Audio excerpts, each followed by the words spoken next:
മലയാളത്തിൽ നമ്മൾ ഒരാളെ ഇൻട്രൊഡ്യൂസ് ചെയ്യാനായിട്ട് ഇത് അല്ലെങ്കിൽ അത് എന്ന് പറയാറുണ്ട്. ഇതെന്റെ ഫ്രണ്ടാണ്, ഇതെന്റെ അമ്മ, ഇതെന്റെ അച്ഛൻ, ഇതെന്റെ ചേച്ചി, ഇതെന്റെ അനിയത്തി.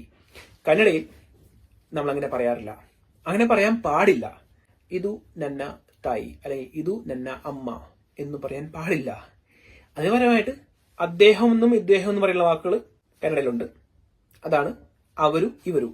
ഓക്കെ, അവർ ഇവർ എന്ന് പറയാൻ ഉപയോഗിക്കുന്ന വാക്കുകൾ തന്നെയാണ് അദ്ദേഹം എന്നും ഇദ്ദേഹം എന്ന് പറയാനായിട്ട്. ഒരാൾ മാത്രമുണ്ടെങ്കിൽ നമ്മൾ അവരും എന്ന് പറയുകയാണെങ്കിൽ അദ്ദേഹം എന്നാണ് എന്റെ അർത്ഥം വരുന്നത്. ഒന്നിൽ കൂടുതൽ ആൾക്കാരുണ്ടെങ്കിൽ അവർ ഒരു ഗ്രൂപ്പ്, മലയാളത്തിലെ പോലെ തന്നെ. ഇവരും നൻ തായി, ഇവരും നൻ തന്തി. ഇനി അത്രയും ബഹുമാനം കൊടുക്കേണ്ട ഇദ്ദേഹം എന്ന് പറയേണ്ട ആവശ്യമില്ല, അദ്ദേഹം എന്ന് പറയേണ്ട ആവശ്യമില്ലെങ്കിൽ ഇവനു അല്ലെങ്കിൽ ഇവളു എന്ന് പറഞ്ഞാൽ മതി. ഇവളു നൻ തങ്കി. ഓക്കെ, നന്ന എന്നർത്ഥം പറയേണ്ട ആവശ്യമില്ല, നൻ എന്ന് പറഞ്ഞാൽ മതി. നൻ തങ്കി, ഇവൾ നൻ തങ്കി, ഇവൾ എന്റെ അനിയത്തിയാണ്.